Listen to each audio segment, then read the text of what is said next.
যে আমার বিলাই চোখটা তার অনেক পছন্দ। হ্যাঁ ছিলাম, আমি জানি, আমি রাজকেই দেখছিলাম। একই এবার গোপনে বিয়ে করলেন শরীফুল রাজ এবং শবনম বুবলি। গেল 13ই মে নাকি বিয়ে করেছেন তারা। এমন খবর এখন টক অফ দ্য টাউনে পরিণত হয়েছে। তাহলে কি সত্যি বিয়ে করে ফেলেছেন শরীফুল রাজ আর শবনম বুবলি? সম্প্রতি দেয়ালের দেশ নামে একটি সিনেমা করতে গিয়ে প্রেম হয় রাজ ও বুবলি। এই সিনেমায় অভিনয়ের সূত্র ধরেই নাকি অনেকটা কাছাকাছি আসেন তারা।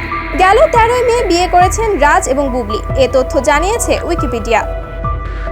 তবে এই তথ্য শতভাগ সত্য বলে দাবি করা যাবে না, কারণ এটা পরিবর্তন করা আহামরি কিছু নয়। তবে এটা যে মিথ্যে সেটিও উড়িয়ে দেওয়ার সুযোগ নেই। যদি তারা গোপনে বিয়েও করে থাকেন তাহলে সেটা মোটেই অবাক করা বিষয় হবে না, কারণ এই দুজনের জীবনে এমন ঘটনার নজির রয়েছে যা রটে তার কিছুটা হলেও বটে।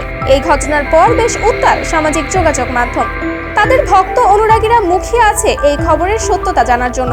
অনেকেই মন্তব্য করছেন এখন পরিমণির কি হবে, অবশেষে কি সাকিব খানকে ছেড়ে দিল বুবলি? অনেকেই এই খবর শুনে খুশি হয়েছেন, আবার অনেকেই বুবলি ও শরীফুল রাজের চরিত্র নিয়ে করছেন দোষারোপ।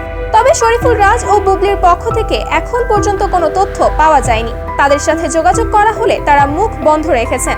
আর এ নিয়ে চলছে এখন শরীফুল রাজ এবং বুবলি ভক্তদের মধ্যে মাতামাতি। তো ভিউয়ার্স, এই বিষয়টি আপনি কোন চোখে দেখছেন তা অবশ্যই কমেন্ট করে জানাতে ভুলবেন না।